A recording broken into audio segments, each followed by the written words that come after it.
அரசியல்ல முதல் முறையா பெரியார நேரடியா எதிர்த்ததுக்காக அவரை நான் பாராட்ட வேண்டும். தமிழ்நாட்டிலேயே முதல் முறையாக பெரியாரை எதிர்த்து நாம் தமிழர் கட்சி ஒருங்கிணைப்பாளர் சீமான் பேசியுள்ளதாக துக்ளக் ஆசிரியர் குருமூர்த்தி புகழ்ந்து தள்ளியுள்ளார். இப்போ அதை நான் எனக்கு சீமானோட ஒரு பெரிய அளவுக்கு எனக்கு அவருக்கும் கருத்தொற்று இருக்குன்னு சொல்ல முடியாது. அரசியல்ல முதல் முறையா பெரியார நேரடியா எதிர்த்ததுக்காக அவரை நான் பாராட்ட வேண்டும். ஏனென்றால் பெரியார் என்பது யாருமே ஒன்றும் கூறக்கூடாது. அந்த மாதிரி ஒரு மனிதரே இருக்க முடியாது. இந்த உலகத்தில் யார் பிறந்தாலும் அவருக்கு எதிரான கருத்துக்களை பேசுகிறவங்க இருக்கத்தான் செய்வாங்க.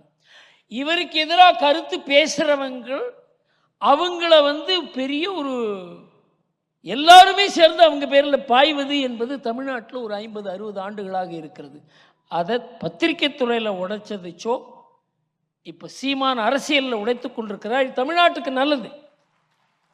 எந்த ஒருவரையும், அதாவது அமித்ஷா பேசினார், அம்பேத்கர் அம்பேத்கர் அம்பேத்கர் என்று கூறுகிறீர்களே, இதே மாதிரி கூறினால் தெய்வத்தை கூறினால் உங்களுக்கு மோட்சம் கிடைக்கும். அம்பேத்கரை இழிவுபடுத்தி விட்டார்கள். அம்பேத்கர் ஹிந்துத்துவத்தை பற்றி என்ன கூறினார் யாருக்காவது தெரியுமா?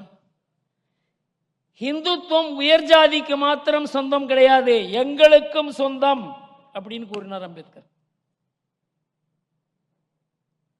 1927 அம்பேத்கர் இதை கூறினார், எழுதினார்.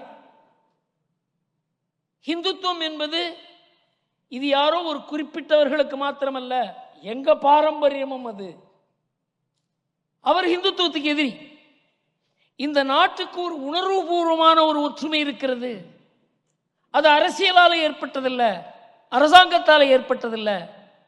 அந்த உணர்வுபூர்வமான ஒற்றுமை தான் நம்ம தேசத்தினுடைய தேசியம் என்று கூறினார்.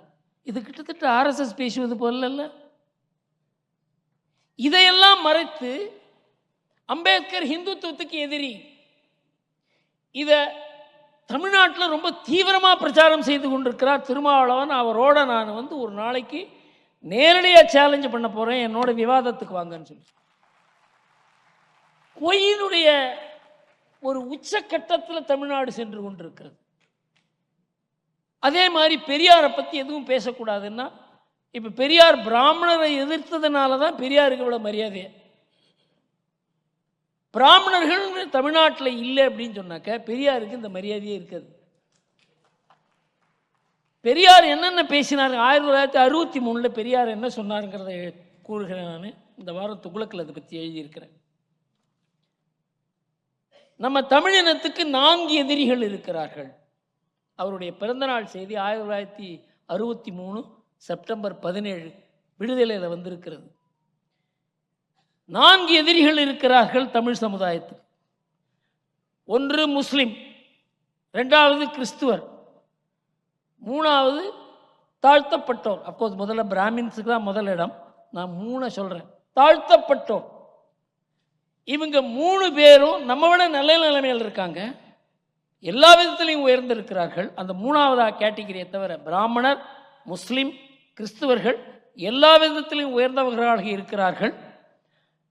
நமக்கு எந்த விதத்திலையும் அவங்க சாதகமாக இருக்க போவதில்லை, நம்ம எதிர்க்கத்தான் போகிறார்கள். நாம் வளருவதை அவங்க விரும்பவில்லை. இந்த தாழ்த்தப்பட்டவர்கள் இருக்கிறார்களே, திருமாவளவன் அதை நோட்டீஸ் பண்ணணும். சேலை, காசு, சோறு இது இருந்தால் போதும், அவங்களுக்கு வேற எதுவுமே தேவை கிடையாது. இந்த தரம் கேட்டிருக்கோம் துக்ளக்கில். பெரியார் விசிறிகளே என்ன பதில் இதற்கு? செய்திகளை உள்ளது உள்ளபடி தெரிந்து கொள்ள ரெஃப்ளெக்ட் நியூஸை சப்ஸ்கிரைப் பண்ணுங்க.